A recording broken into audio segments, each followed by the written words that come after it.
Today marks a significant milestone in my life as I find myself in the family home, a place teeming with cherished memories and walls that tell stories of the past. My cat, Roy, is here as well, his enthusiasm palpable as he scampers around, infusing the room with a sense of joy that I can't help but share. This house, the heart of my family's legacy, is where my father realized his aspirations, transforming it into a remarkable estate now valued at $6 million. It stands as a testament to his life's work, a legacy he left for me after his passing. Now, in his absence, my husband is keen to claim a share of this inheritance, arguing that it should belong to both of us. However, I am armed with documents that clearly state my sole ownership. My name is Marilyn, 40 years old, and I am deeply immersed in the digital realm thanks to my career at an online bank, a path that echoes the financial principles my parents instilled in me. They taught me the value of money management and the importance of financial responsibility, lessons that guide me to this day. Despite growing up in affluence, my parents ensured I lived a grounded life. My upbringing was not marked by lavishness. My allowance was modest, our meals were simple, and my education was in a public school, contrary to what one might expect from someone of my financial standing. Yet, rumors of our wealth painted a different picture, leading many to believe my life was a parade of luxury and leisure. Marilyn, with your grand house and wealth, life must be a breeze, right? You must have all the latest gadgets and games. Can we come over and play? Were common queries from peers who envisioned a life for me that was far from reality. I didn't possess the latest toys or gaming consoles, yet the assumption was otherwise, and it seemed like many wanted to befriend me for the perceived perks of my lifestyle.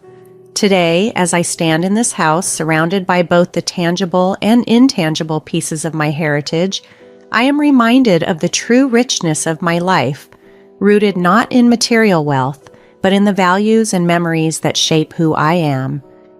Coming from a family with financial means, I often found myself in uncomfortable situations where friends and acquaintances would ask me for money. It made me uneasy as I felt it contradicted the values of self-reliance and discretion that my parents had instilled in me.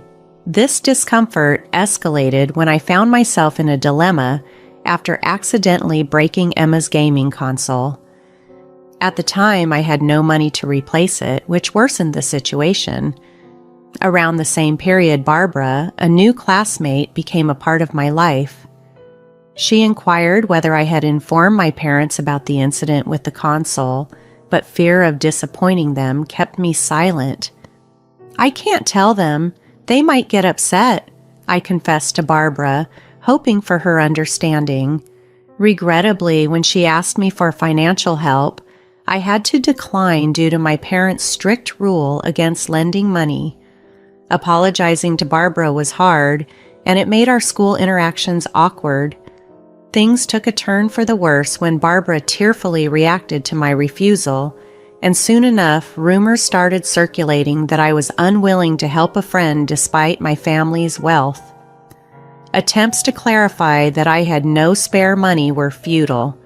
Emma then made a hurtful comment implying that I valued money over friendship.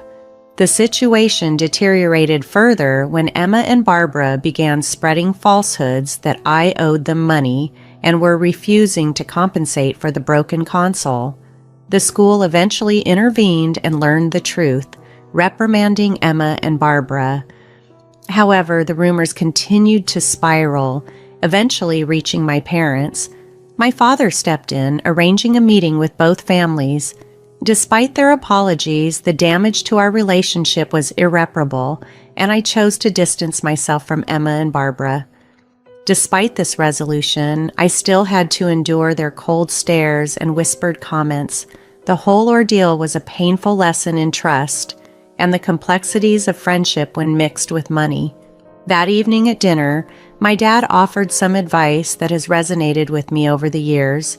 He emphasized the importance of being firm in our decisions especially when it comes to financial matters.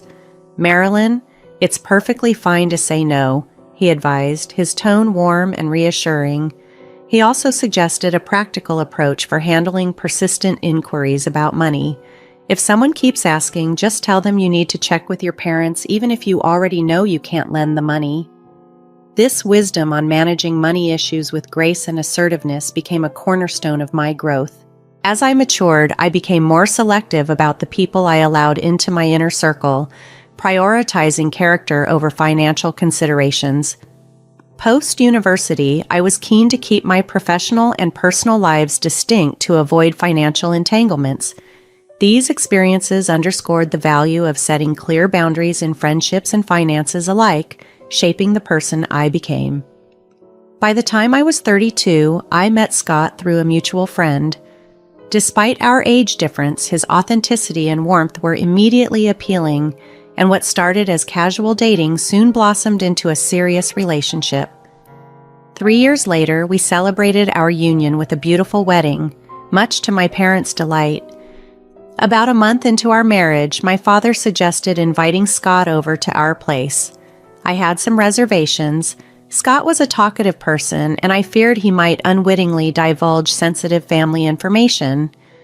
Nevertheless, feeling more secure in our relationship, I decided it was time to introduce him more fully to my family's world.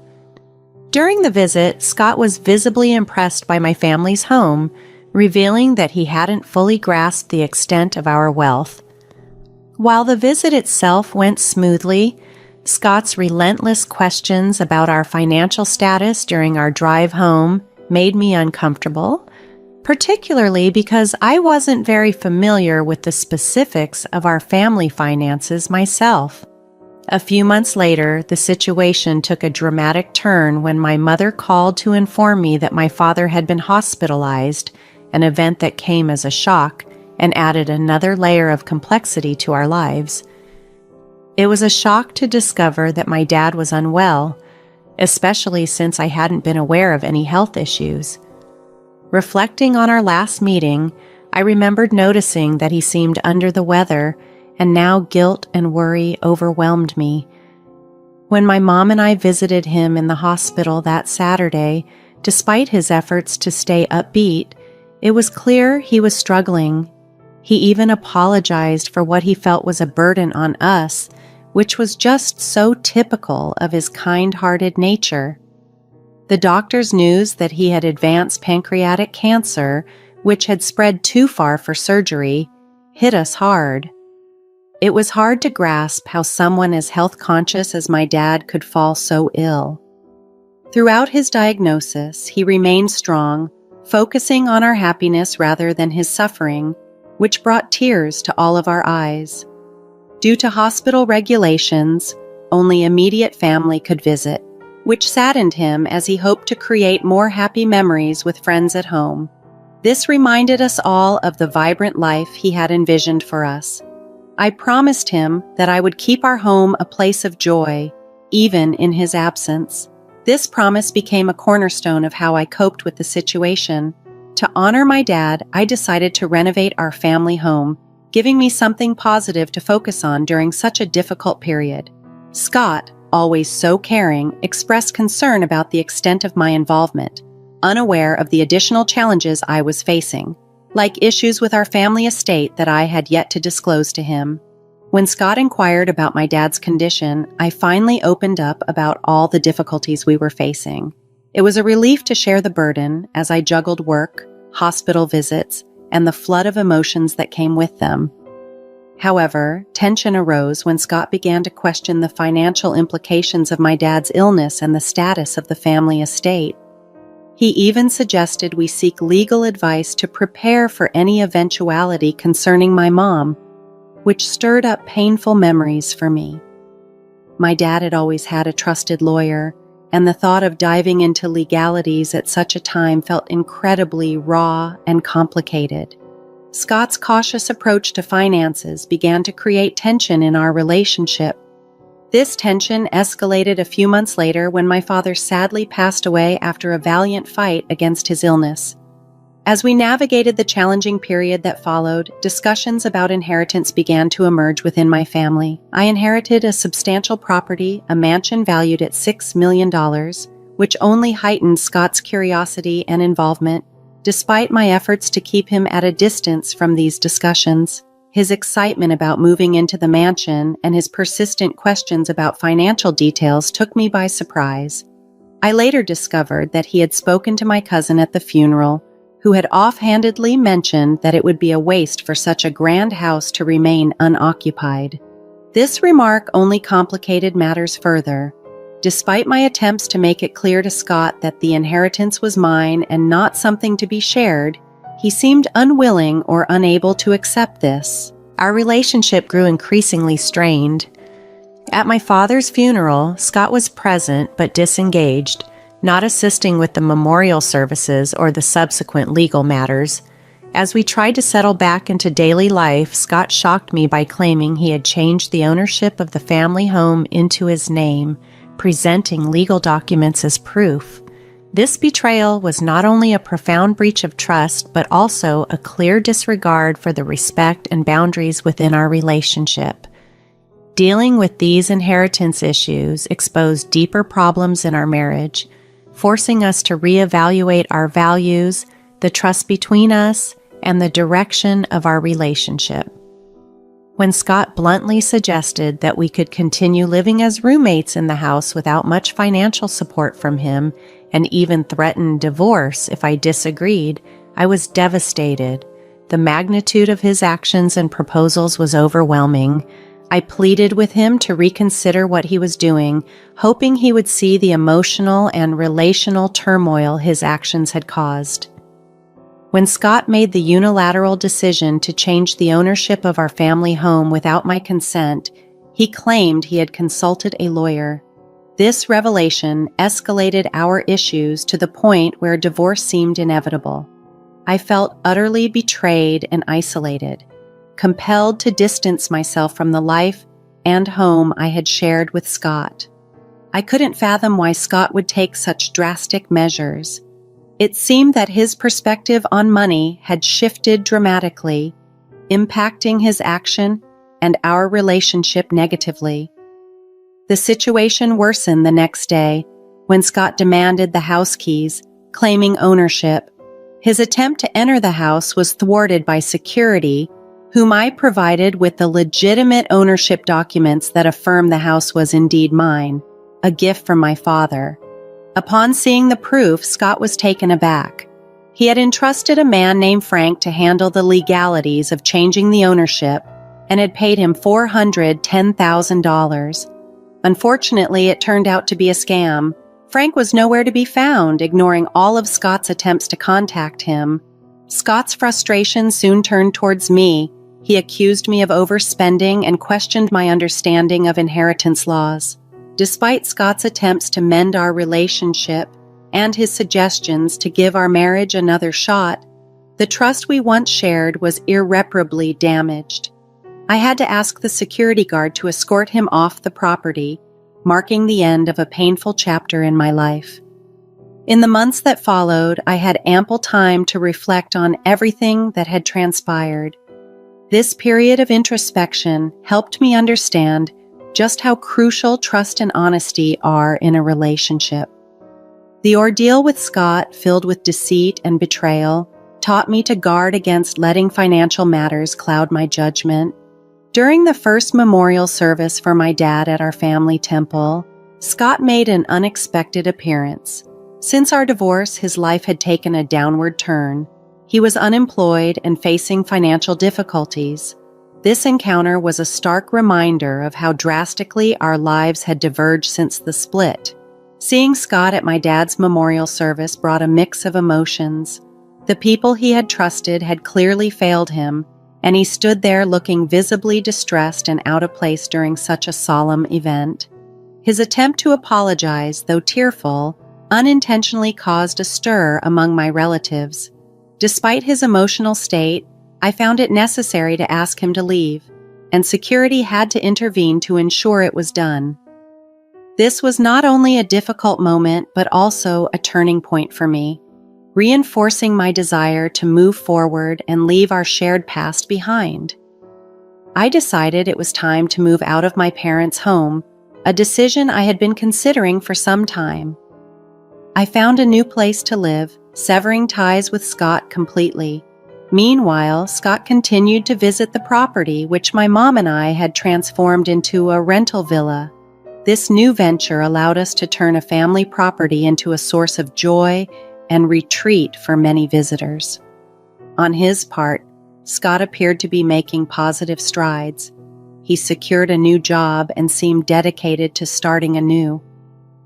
Transforming our family home into a rental villa not only fulfilled my dad's vision, but also created a warm and inviting space for guests from various backgrounds. Known for its stunning views and beautiful garden, the villa quickly gained popularity. We hosted a range of events from intimate weddings to large family gatherings. Working alongside my mom on this project brought us closer and filled us with joy. As the villa's success grew, we decided to enhance it further. We added a swimming pool, a cozy outdoor lounge, and a playful area for children. Each new addition made the villa even more appealing, turning it into a beloved destination for relaxation and celebration, symbolizing a new chapter of growth and happiness for us. Our dedication to ensuring that our guests had a fantastic experience at the villa paid off, as it quickly became a favored destination for those seeking a peaceful retreat and memorable experiences. This project was more than just a business venture. It was about fulfilling my father's dream and creating cherished memories for everyone who visited. Taking care of the villa's garden brought me immense joy and satisfaction. Transforming our family home into a vibrant place where people could gather, have fun, and create lasting memories filled me with pride. I could almost sense my father's pride looking down on us, seeing his vision come to life. This venture not only realized his dream, but also provided us with financial stability and a newfound sense of freedom. Throughout this journey, I learned valuable lessons about trust, finance, and the strength required to carve out my path, independent of past challenges. This process of self-discovery taught me that facing difficulties can strengthen and motivate one. From friends, I heard updates about Scott, who seemed to be turning his life around by finding meaningful employment and learning from his past errors. Knowing that he was also making positive changes brought me a sense of calm, realizing that both of us were advancing and maturing in our ways. My father's vision became a catalyst for growth, not just for my mom and me, but for every guest who visited the villa. It turned into a hub of joy and celebration, a sanctuary where people could forge lasting memories. The success of the villa stands as a tribute to my father's vision, embodying the values of resilience and diligent work. Through this endeavor, we've created much more than just a place to stay. The villa has become a beacon of happiness, a place for crafting memories, and a testament to the idea that dreaming big and working hard can lead to remarkable outcomes.